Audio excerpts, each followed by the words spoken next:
خدارا شیطان کے اس وار کو سمجھو.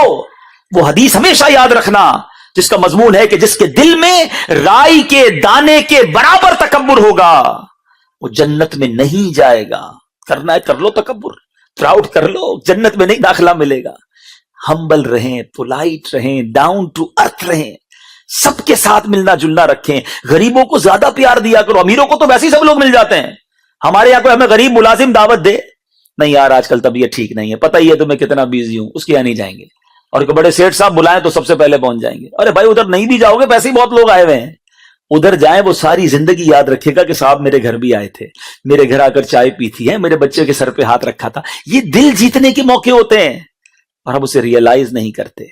آپ کو ایک مشورہ دیتا ہوں، مسجد جاتے ہیں نا، مسجد میں خادم ہوتا ہے، آپ نے دیکھا ہوگا، جھاڑو لگا رہا ہوتا ہے، پوچھے لگا رہا ہوتا ہے. بعض اوقات آپ روڈ پہ جاتے ہیں تو کوئی پولیس کا انسپیکٹر ہوتا ہے، ٹریفک والا جو لوگوں کو چلا رہے ہوتے ہیں. یہ اس طرح کے جو لوگ ہوتے ہیں نا، ان سے کوئی نہیں ملتا.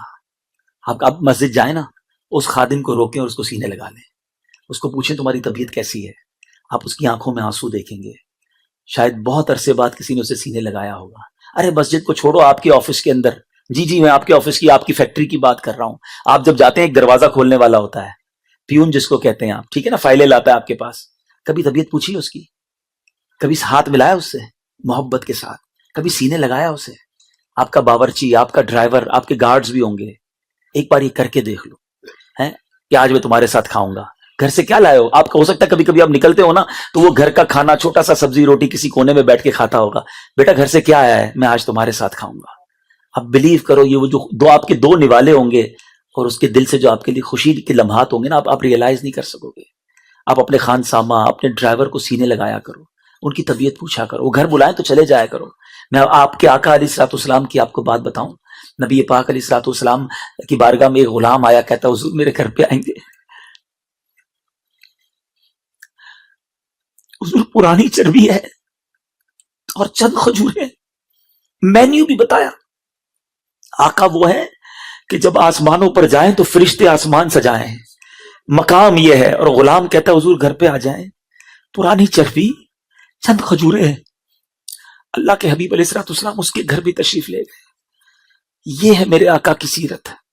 زندگی ایسی گزارو کہ لوگوں کے دلوں میں جیو، غریبوں میں پیار بانٹو. آپ کو میں ایک مشورہ دیا کرتا ہوں، آپ کو دیتا ہوں، اللہ کرے آپ میں سے کوئی بھی عمل کرے گا مجھے ثواب ملے گا. کبھی کبھی آپ مسجد جاتے ہوں گے نا تو آپ کو ایک آدھا کوئی ایسا معذور دکھتا ہوگا جس کے ہاتھ پیر بھی بازو کا ٹیڑھے ہوتے ہیں، چلنے میں بھی مشکل ہو رہی ہوتی ہے، آواز بھی وہ عجیب غریب نکالتا ہے کیونکہ اس کی زبان ٹھیک نہیں ہوتی.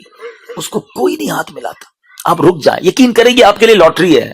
آپ کو جب ایسا کوئی بندہ نظر آئے نا، سمجھ لیں یہ ثواب کی، سمجھ لیں ایک پیکٹ آ گیا، پارسل آ گیا ہے. رک جائیں، 2 منٹ لگیں گے. اس کو قریب بلائیں، اس کو سینے لگائیں. بیٹا کیسے ہو آپ؟ ٹھیک ہو؟ کوئی کام ہے تو بتاؤ، تھوڑے پیسے تو دے دو اس کو. یقین کریں یہ وہ نیکیاں ہیں جو آپ کو کام آئیں. یہ سارے وہ اعمال بتا رہا ہوں جو تکبر کو ختم کرنے والے ہیں. آپ کے دل سے آپ فیل کریں گے کہ تکبر ختم ہو رہا ہے اور عاجزی آ رہی ہے، ہمبلنس آ رہی ہے. تو زندگی بہت تھوڑی ہے میٹھے اسلامی بھائیوں. ہم مسلمان ہیں، تکبر پال کے بیٹھے تو مارے جائیں گے، لالچ پال کے بیٹھے تو مارے جائیں گے. یہ دل کی وہ بیماریاں ہیں جس کو ڈائگنوز کر کے اس کا علاج کرنا بہت ضروری ہے. ورنہ آج کولیسٹرول کا علاج بھی کر رہے ہیں، بلڈ پریشر کی بھی فکر کر رہے ہیں، واکنگ بھی کر رہے ہیں، جم بھی جا رہے ہیں. وائے یار دل صحت مند ہونا چاہیے. بھائی آپ کا دل بڑا صحت مند ہے مگر اس میں وہ بیماریاں آپ نے پالی ہیں جو ایمان خراب کر سکتی ہیں، جس میں تکبر ہے، حسد ہے، بہت ساری باتیں ہیں. تو بہرحال میرا وقت ختم ہو گیا، باتیں تو بہت ساری یاد آ رہی تھی. بس میں یہی گزارش کروں گا، قرآن پڑھیے، قرآن سے دوستی کر لیجئے، قرآن اپنی زندگی کا حصہ بنا لیجئے.